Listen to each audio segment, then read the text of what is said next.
Al igual que todas las ciencias y todas las valoraciones, la psicología de las mujeres hasta ahora se ha considerado solo desde el punto de vista de los hombres. Karen Horney.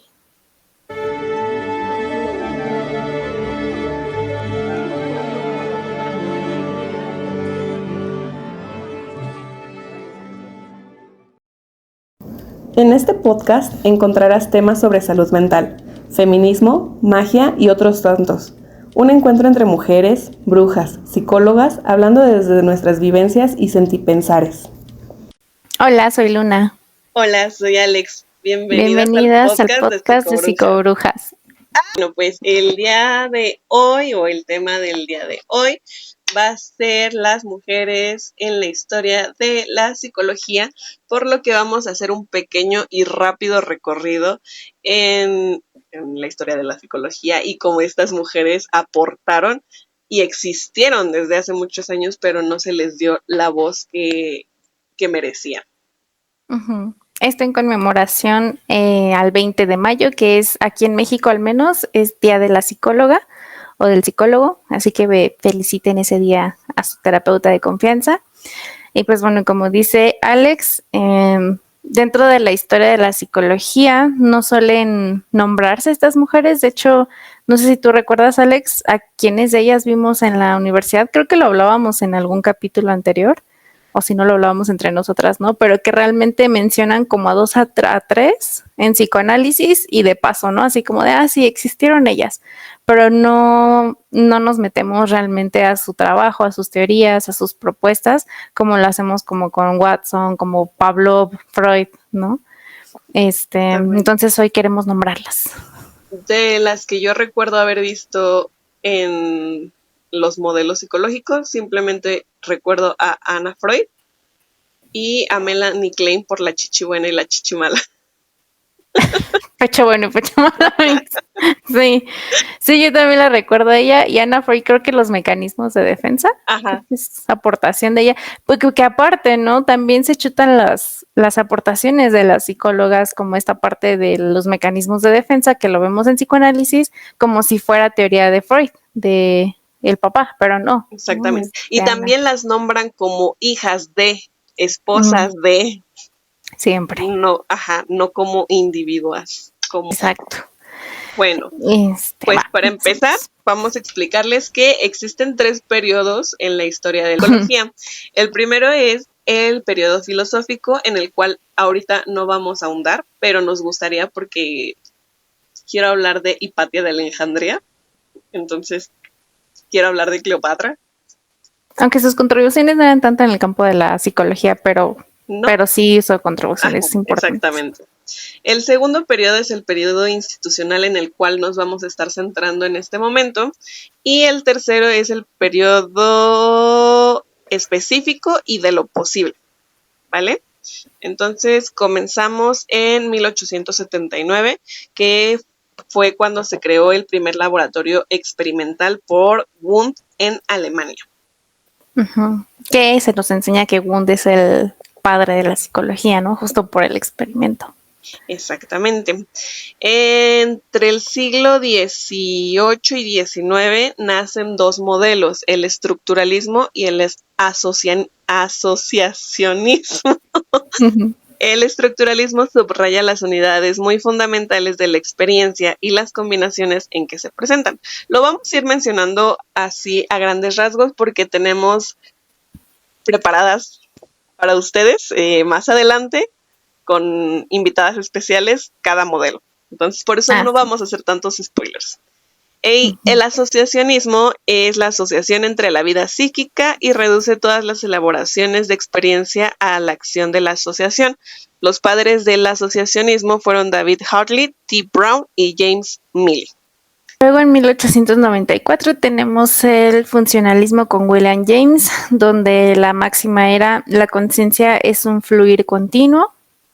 2 años después entra el psicoanálisis con Sigmund Freud, donde la máxima era lo psíquico se compone de sentimientos, pensamiento y voluntad. Uh-huh. Unos años más adelante, en 1915, se crea la primera facultad de psicología en el Instituto de Carnegie de Tecnología y esto marca el fin del periodo institucional, abriendo paso al periodo específico y de lo posible. En 1920, 5 años después de que abriera esta primera facultad, Watson empieza a estudiar o a crear el modelo del conductivismo, que creo que es el que más es conocido. Pues su mayor frase decía que la conducta objetiva observable puede ser objeto de estudio de la psicología.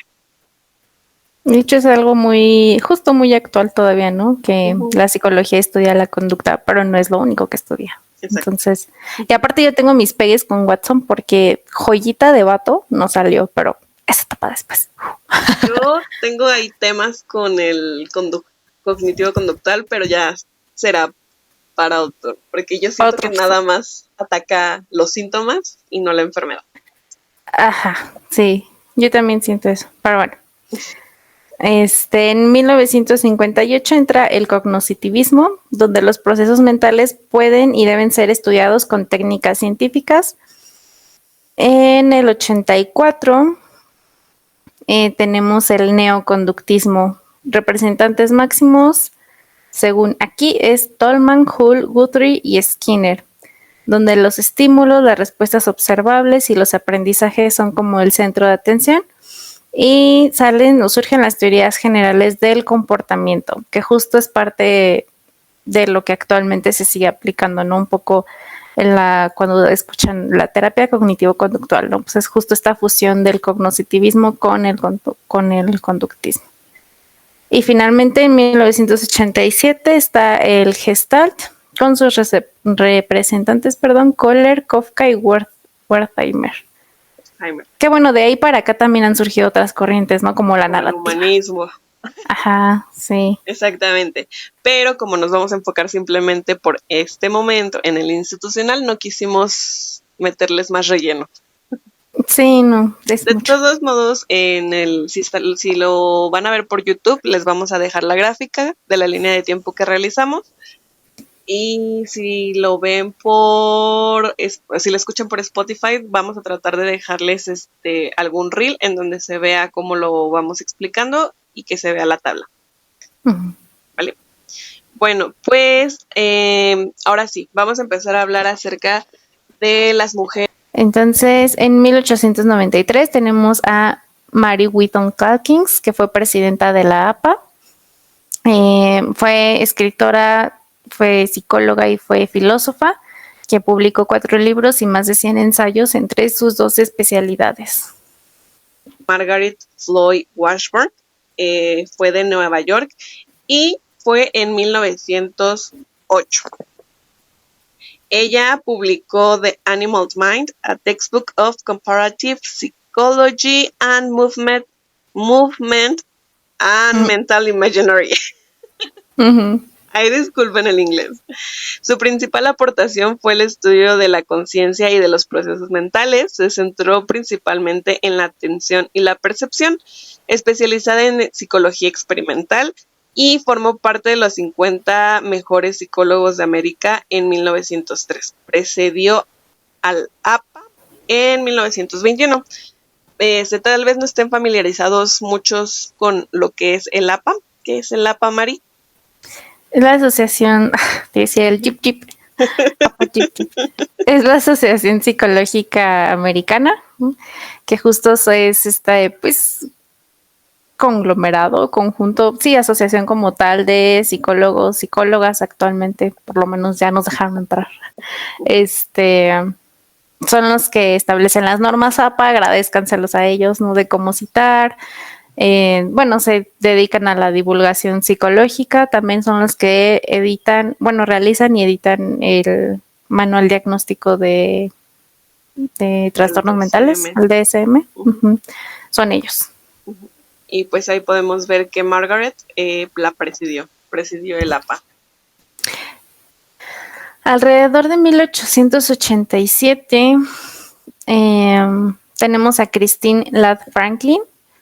Ella era matemática y tuvo un trabajo muy prolífero como matemática, pero también logró publicar en el 1887 en el American Journal of Psychology Y en 1929, ya algunos años después, puede publicar sus investigaciones de la teoría del color. Entonces ella, a pesar de ser matemática, logró...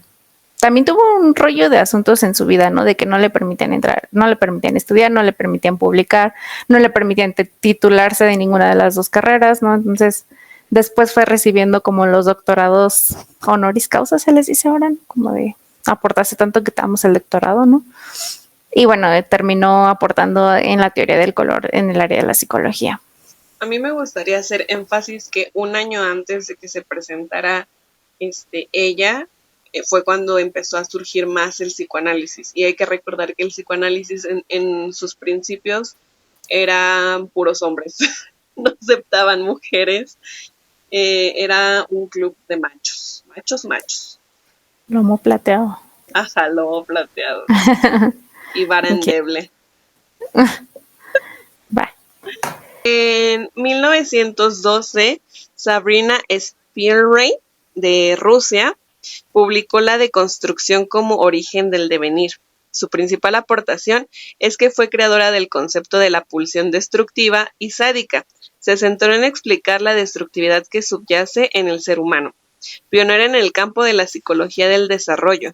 Fue de las primeras psicoanalistas en toda Europa. Sus aportaciones fueron vitales para algunos de los estudios de Freud y de Jung. En 1911 se graduó de la Universidad de Zúrich con matrícula de honor, presentando la tesis sobre la esquizofrenia. Fue la primera en usar este término. ¿Nos quieres contar su chismecito? Es que no, porque aparte no sabemos qué tanto es real y qué tanto no, ¿no? Pero bueno, él tiene toda una vida como muy extraña, justamente entre Jung y Freud. Por ahí quienes escribieron o quienes se encargaron de estudiar la obra de ella, decía que ella fue el punto de quiebra entre Freud y Jung, ¿no? Por el lío, porque ella tenía como una especie de romance con Jung, a pesar de que eran maestro y estudiante, ¿no? Entonces, cuando ellos dos rompen, se empieza a decir que es por ella, como que pues ya sabes, el romance y el drama, ¿no?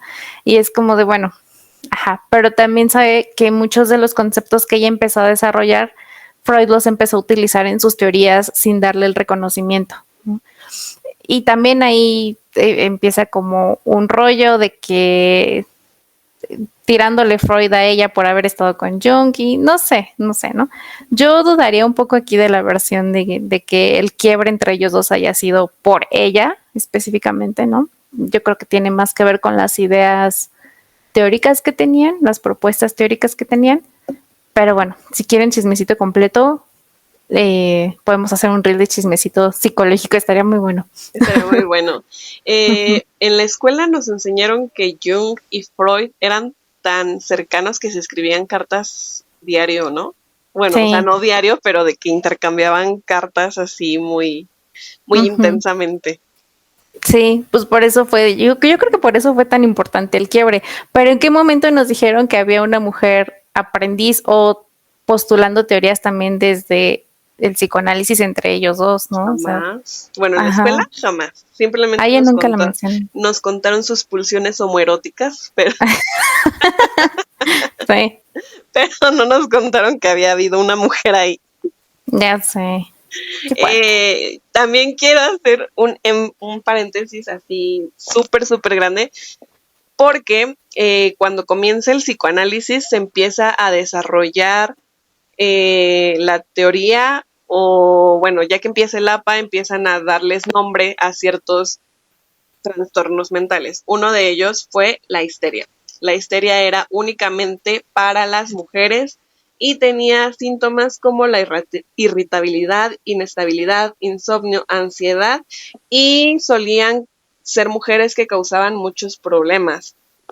Entonces se buscaba curar de alguna forma esta histeria, y decían que era el deseo sexual en las mujeres que debía curarse porque podía ser peligroso. Era la represión sexual que estaban viviendo las mujeres en esa época.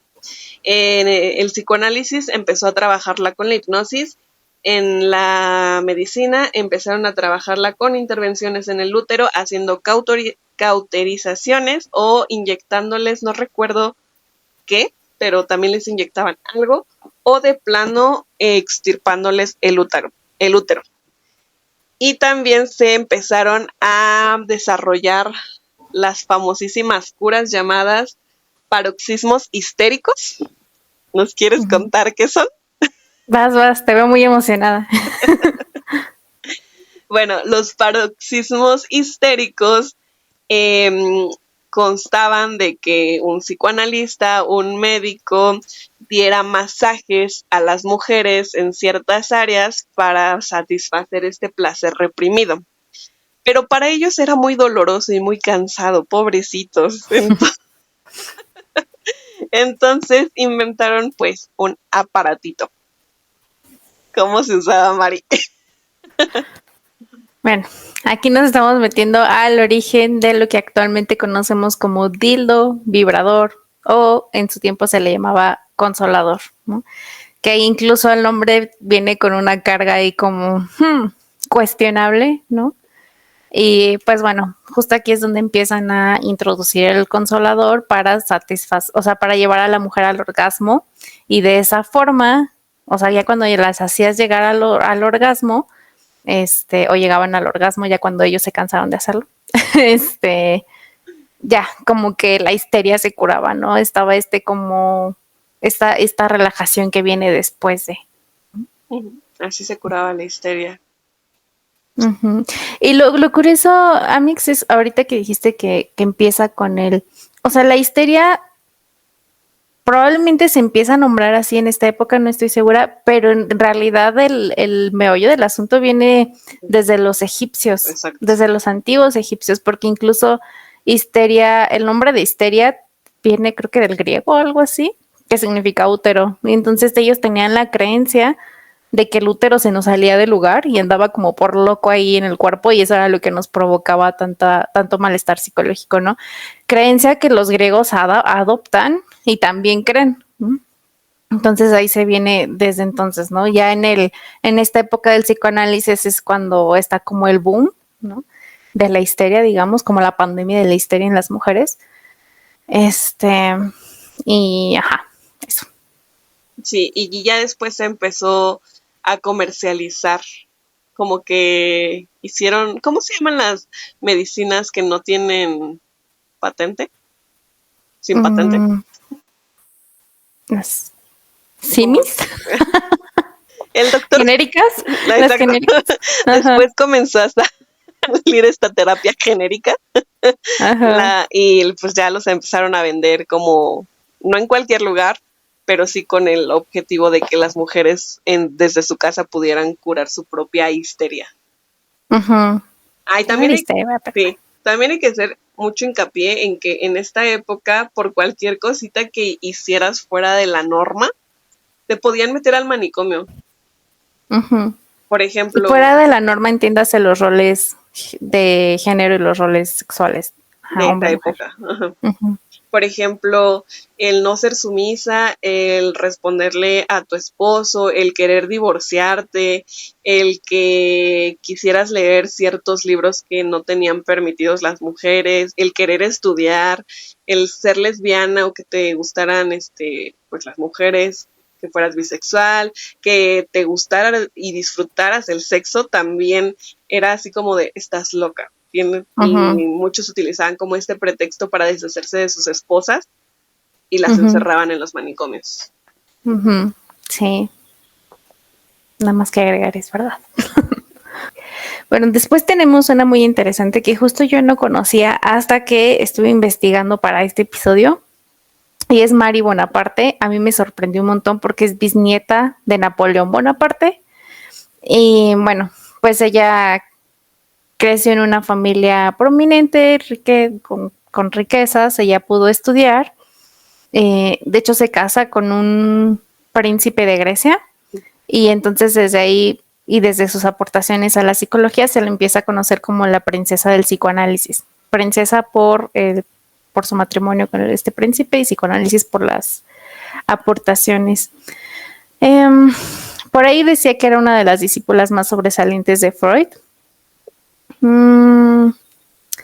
Y menciona que ella hablaba que la naturaleza no creó a la mujer en sí, sino que la dotó de un componente viril yuxtapuesto que ella llamaba la condición bisexual de la mujer.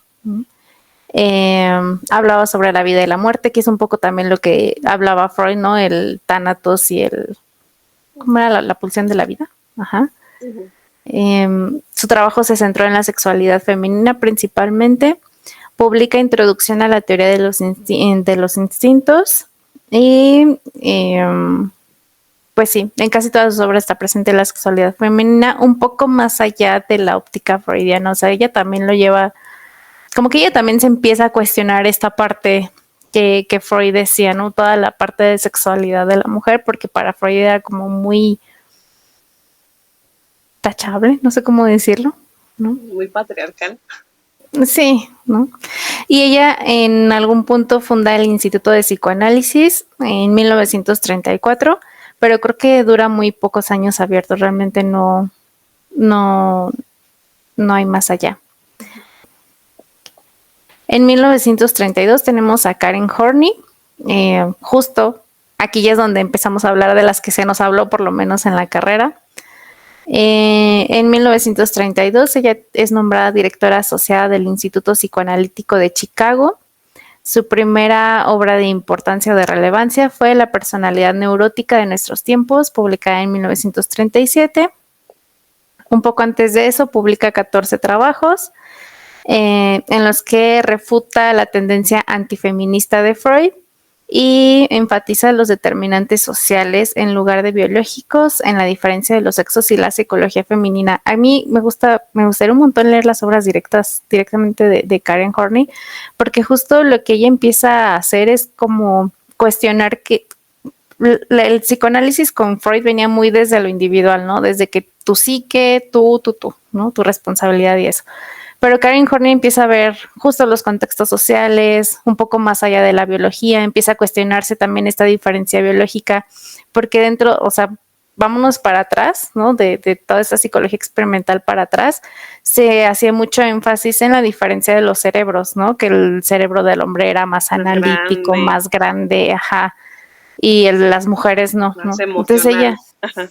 Exacto, y ella empieza como a cuestionarse todo eso y pues justo empieza a refutarlo y públicamente, ¿no? También eso le trajo como mucho escarnio, pero bueno, lo hizo y a mí me encanta que lo haya hecho. También hay que recordar que Freud creía que las mujeres teníamos envidia del pene. A eso iba, porque déjame ver si fue Karen Horney.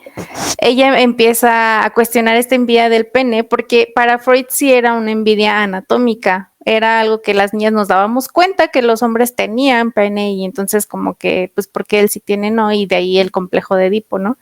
Y Karen Horney decía, no, o sea, si hay alguna envidia, no es anatómica, es una envidia...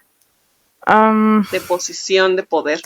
Ajá, lo que te daba ser hombre o lo que representaba ser hombre, realmente no que te colgara algo de ahí, ¿no? Entonces ella propone el término de la envidia del útero en contraposición con esto. Les voy a leer un parrafito que me gustó mucho, que dice: desde el punto de vista biológico, la mujer tiene en la maternidad o en la capacidad de ser madre una superioridad fisiológica absolutamente incuestionable y de ningún modo despreciable. Donde esto se refleja mejor es en el inconsciente de la psiquis masculina, concretamente en la intensa envidia de la maternidad que experimenta el niño. Entonces ya no es envidia de tu pene, ya es envidia de que tú puedes crear vida. Y yo por mil maneras que lo intente no puedo crear vida, ¿no? Ni se puede desarrollar, y eso sigue siendo vigente, amigos. Para los que nos escuchan y no conocen acerca de nada de psicología, ¿nos quisieras explicar qué es el Edipo? Hasta donde yo tengo entendido, a los 5 años empieza el desarrollo sexual del niño, ¿cierto? Según Freud. Ajá, y es cuando se empiezan a dar cuenta los niños y niñas que son diferentes, que tienen o no tienen pene, o bueno, que tienen pene o que tienen vagina. Entonces, es ahí, según donde nace la envidia al pene. Ujú. Y cuando el niño se da cuenta de que su papá también tiene un pene, pero que es más grande, se siente amenazado y siente que va a ser castrado por el padre. Por Ujú. eso es que existe esta pelea entre el hijo y el padre por el amor de la madre. Ujú. Y más adelante se ve reflejado este Edipo en las parejas que escogemos, según Freud. Por ejemplo, tu mamá hacía un pie de manzana que te encantaba y conoces a una mujer que lo hace igual, te vas a enamorar. ¿Por qué? Porque es la representación de tu madre. O sea, según Freud, en algún punto todos nos enamoramos de nuestra madre si somos varones y de nuestro padre si somos mujeres. ¿Y cómo explicarías el complejo de Electra? Lo contrario. Que se Es lo dieron, mismo, pero al revés. que se dieron cuenta de que están castradas y que pues el amor del padre, o sea, desde ahí empieza la rivalidad entre mujeres o en el buscar el amor del padre. Ujú. Ok, qué bueno que lo explicas, porque yo la verdad ya no me acuerdo. Bueno, yo De... recuerdo eso a grandes rasgos. Si alguien sabe más de Yo creo que psicoanálisis que nosotros, ahí lo sí, dejan. sí, porfa. Pero yo creo que lo explicaste muy bien, en realidad. Sí me suena que así. Bueno, de Karen Horney creo que eso es lo más relevante o sea, para no profundizar tanto que podríamos decir, pero no se les olvide su nombre, Karen Horney. Ah, bueno, ella junto con Stack Sullivan y Eric Fromm, empiezan el movimiento como del que se llamó psicoanálisis interpersonal, que es justo una forma de psicoanálisis en las que se apela al grupo social, a las instituciones, al entorno, al contexto, a los valores, ¿no? O sea, todo esto que Freud dejaba completamente fuera. Y, y ya, creo que de Karen Horney podemos dejarlo ahí. Ajá. Ok, bueno, después viene Melanie Klein, también otra de las más conocidas psicoanalítica. Sus investigaciones tienen que ver con las infancias, con el desarrollo de los niños. Su trabajo también tiene que ver con el desarrollo de los niños. Ella habla sobre el desarrollo del yo, la posición esquizoparanoide. Esa autora retoma el odio y el amor, ya que son parte de la naturaleza humana. Desde que se nace hay una reacción en el bebé que se puede considerar hostil y define dos tipos de afectos: afectos amorosos y afectos relacionados con el odio. El bebé trae consigo la huella de una paz intrauterina que se ha visto conmocionado por el caos del parto. El parto lo coloca en una situación nueva. Ante la novedad aparecen en el bebé los impulsos destructivos y las angustias persecutorias. ¿Qué pedo? En este momento el niño tiene un yo muy poco integrado, maneja contenidos separados, el niño no se identifica con personas sino con objetos parciales. Los primeros meses los bebés reconocen dos tipos de experiencias: muy buenas con objetos buenos y muy malas con objetos malos. Teme que la lucha entre estos dos instintos le cause daño, por lo tanto lleva a cabo un proceso de separación en el que el odio y la ansiedad se proyectan al primer objeto de relación, o sea, el pecho de la madre. Esta primera fase genera sentimientos de ansiedad, culpa y envidia, pero por otro lado también reconoce la gratitud. Klein define los términos de pecho bueno y pecho malo. La agresividad identifica el pecho malo y los sentimientos de amor se proyectan en el pecho gratificador, o sea, el pecho bueno. Por lo que se debe entender cuando se habla de estos términos, se refiere a una buena función materna, no precisamente al objeto físico. O sea, a ver, te voy a decir lo que pienso que es y tú me vas a decir si suena coherente. Va. Según yo, el pecho bueno es cuando la mujer amamanta correctamente a su hijo y lo hace con amor. Entonces, pues este amor lo siente el niño. Y la chichi mala, bueno, el pecho malo es cuando sienten este rechazo hacia el hijo porque fueron violadas, porque fue un bebé no deseado, porque tienen que trabajar, porque tienen que hacer muchas cosas. Entonces el niño siente el resentimiento a través de la amamantación. 1922, ella se convierte en un miembro asociado de la Sociedad Psicoanalítica de Berlín. Y es todo lo que tengo de Melanie Klein. Como pueden observar, lo que predominó más durante el periodo institucional fue el psicoanálisis, fue el boom del psicoanálisis, y ya en la siguiente, en el periodo específico y de lo posible fue cuando empezó a hacerse más científico la psicología, porque de hecho el psicoanálisis, a pesar de que me guste mucho, no lo consideran una ciencia, porque no cumple con los criterios del método científico, cosa que el conductismo y el cognoscitivismo sí cumplen.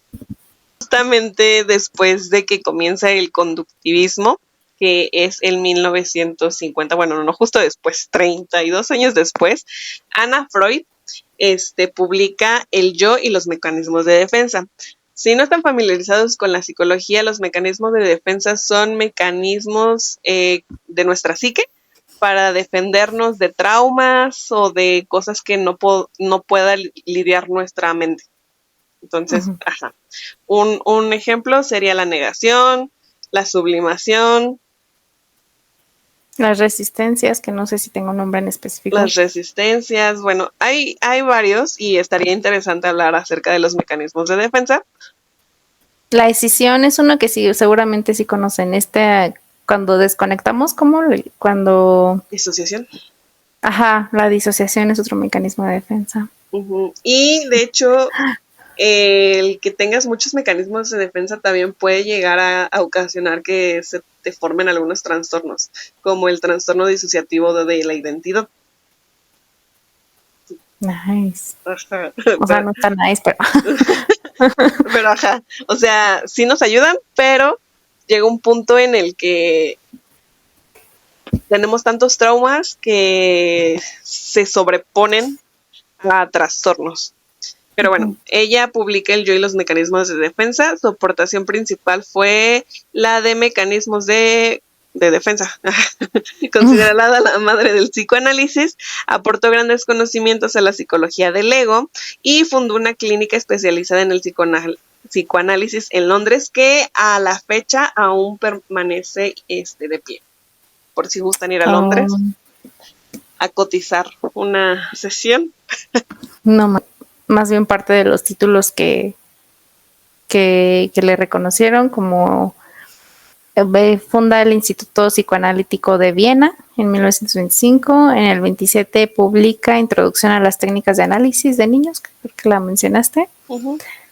También contribuyó un montón al desarrollo del niño, la terapia del juego. Ella empezó con esa teoría, también es muy buena.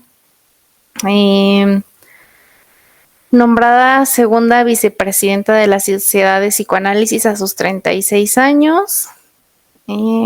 Lo de los mecanismos de defensa que ya mencionaste. Esto es importante. Bueno, esto es parte del chismecito de Anna Freud. Es que les digo que dentro de la psicología hay mucho chisme. Chismes, ¿no? Y, es que justo mi dato dice que en el 51 Ana dice que ella curó la homosexualidad en varones, pero realmente nunca se comprobó eso, ¿no? No hubo como estudios ni datos al respecto de cómo lo hizo. Pero el chismecito es que sospechamos que Anna Freud era lesbiana, porque dentro de todo esto que hizo vivía junto con Dorothy Burlingham, mujer, creo que era divorciada esta mujer cuando ellas se juntan, y pues la historia oficial dice que eran amigas íntimas, pero la historia oficial dice eso de las lesbianas siempre, ¿no? And historians will call them close friends, besties, roommates, colleagues, anything but lovers. History hates lovers. Amigas íntimas. Que Anna Freud, hasta donde yo sé, tú tienes otros datos, hasta donde yo sé, nunca lo expresó públicamente que se considerara lesbiana. Y con este dato de que dijo que había curado la homosexualidad de varones, se me haría raro que ella dijera algo así. Pero tú tienes otros datos, tú platícanos. Es que yo no recuerdo en dónde leí, escuché, vi que justamente ella había aceptado su lesbianismo, y yo le platicaba a Luna que era muy gracioso. A mí me parecía hilarante esto, porque Freud tenía muchas teorías acerca de la homosexualidad y de cómo y eran derivadas de que no tenían un buen padre. Entonces, pues Ana Freud es hija de Sigmund Freud, Ujú. y pues el que ella resultara, bueno, no resultara, ¿no? Que le gustaran las mujeres, pues me parece muy gracioso, porque es como de tómala, perro. La ironía de la vida. Exactamente. Ajá. La rebeldía de la Anna Freud aparte. Me Ah, encanta.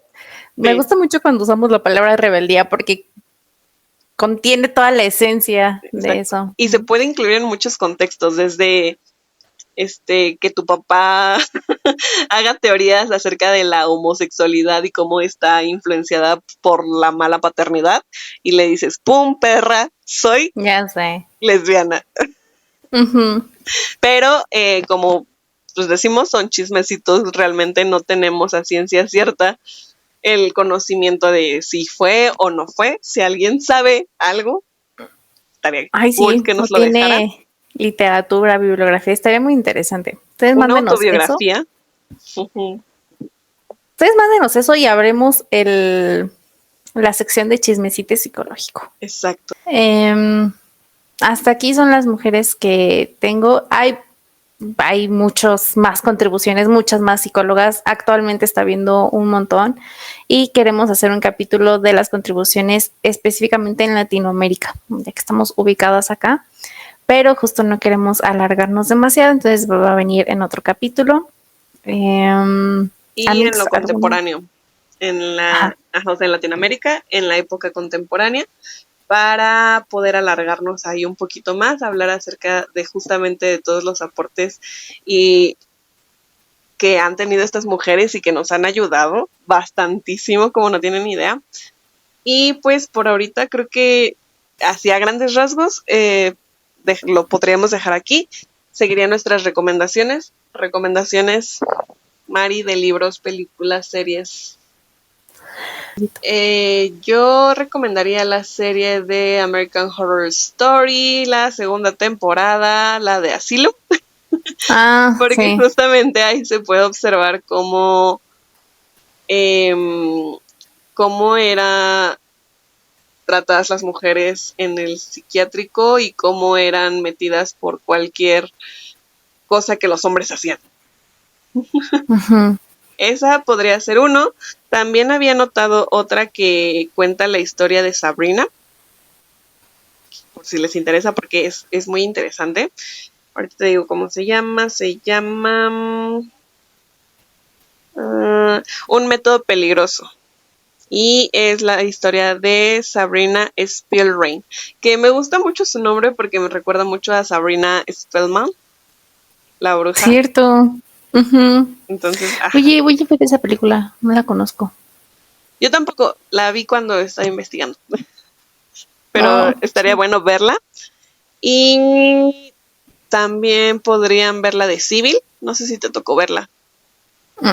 Todos me hablan de ella y jamás me tocó verla.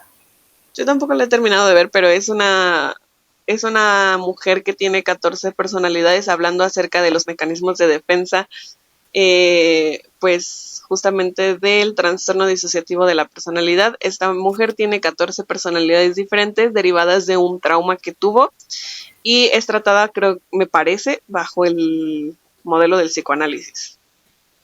Ujú. Es parecida, bueno, no quiero decir jaladas, ¿no? Pero es parecida a la de Fragmentado. Entiendo que Fragmentado contiene también ya un poco más de fantasía El o de ciencia final, sí. ficción. Ajá, el de Glass, ¿no? Ajá. Porque justo en esa película, a mí la de Glass me gusta mucho porque está esta psiquiatra que, ay, bueno, no les quiero spoiler el final. Ay, ya Pero en pasaron el, muchos años. sí, bueno, va el spoiler del final Si no por si quieren saber quieren. el spoiler, sáltense Ajá, hasta el minuto. Aquí les vamos a dejar cuál minuto. exacto. O sea, en hay una escena en la que ella está hablando con los tres y justo explica súper bien la posibilidad de por qué creen que tienen esos superpoderes, ¿no? El de la superfuerza, Ujú, ¿sí era superfuerza? ujú. el de los huesos de vidrio y el fragmentado, ¿no? Que tenía la múltiple personalidad, pero el superpoder era como la bestia, ¿no? Pero a mí me encanta esa escena porque ella lo explica psiquiátricamente súper bien y digo, wow, que ya al final me decepciona un poco entre pues que sí fue eso y que en realidad no fue eso, que en realidad sí eran como superpoderes y es como de, ay, me hubiera gustado más la explicación racional. De hecho ahí tengo un debate con el morro, pero con eso. Pero me imagino, no sé si lo de civil tengo que ver, porque justo en un punto mencionan esta parte de la disociación, ¿no? Y de las 14 personalidades, o no sé cuántas sean de fragmentado, que han surgido para protegerlo del trauma que tuvo en su infancia, ¿no? Exactamente. Y otra película serie que les recomendaría se llama Love and Death, Amor y Muerte, está en Max. Sale esta Wanda, es que no sé cómo se llama. Elizabeth Olsen. Ella. Es buenísima esta serie. Se puede notar, es como de los años 70 y ahí se puede notar cómo tratan un trauma que desencadena una ira reprimida en esta persona que ocasiona ciertas cosas. Entonces está interesante que la vieran, está buena, a mí me gustó, o sea, como para verla desde el punto de vista psicológico y el cómo lo tratan, está chido. Bueno, y un libro, aquí lo tengo, pero es más de teoría. O sea, si les interesa la teoría, pueden ir acá. Si son psicólogas y les interesa saber de más psicólogas y las aportaciones, se los recomiendo. Se llama Ellas cambiaron la psicología, un abordaje interdisciplinario desde género y ciencia. Y déjenme ver aquí, la autora es Elsa Guevara Ruiseñor. El capítulo de hoy estuvo más tranquilo. Recorrimos rápidamente la historia de la psicología, las mujeres que aportaron mucha cosa al inicio y algunas personas algunas pacientes que fueron tratadas. Sí, ese es otro tema. Ajá. Ese podríamos hacer otro capítulo, ¿no? Ya la mujer como objeto de estudio de la psicología, que también tiene que ver con lo que platicamos de la histeria y esto, y con la frase inicial, ¿no? Que de todos modos, o sea, muchas aportaciones y mucho todo, pero el objeto de estudio siempre, el estándar es el hombre. Y aunque, o sea, sí, hay procesos diferentes. Entonces, sí sería interesante hablarlo un poco desde ahí. Pero bueno. Spoiler de ese capítulo, no hay investigación en mujeres hasta hace como 10 años, tal vez. Yo creo, sí. Tú lo haces saber muy bien, Amix. Sí. Exactamente. Pero bueno, ya les dejamos nuestras recomendaciones. Nuestras redes sociales son... En Instagram estamos como @psico.brujas y en TikTok como @psicobrujas0414. En nuestras redes sociales estamos como... Las personales yo estoy como @lectora de rancho o @psique.lunas. Y yo en TikTok y en Instagram estoy como más cereal Q leche. Okay. Y pues por aquí lo dejaríamos. Dejen un regalito a su terapeuta para el 20 de mayo. Exactamente, por el Día de la Psicóloga. Una transferencia para una chelita. Ya sé. Humanicen a sus terapeutas, por favor. Esa es otra, hubiéramos hecho una sección de eso. Bueno, ya hemos empezado, ¿no? Como con los mitos de la psicología. Sí. Pero sí, son humanas. Somos humanas, porque tú también eres psicóloga. Bueno, por hoy lo dejamos aquí. Nos vemos el siguiente jueves con un nuevo tema. Recuerden poner sus comentarios en las cajitas de descripción para que esto se haga una plática más dinámica. Gracias por escucharnos. Bye. Bye.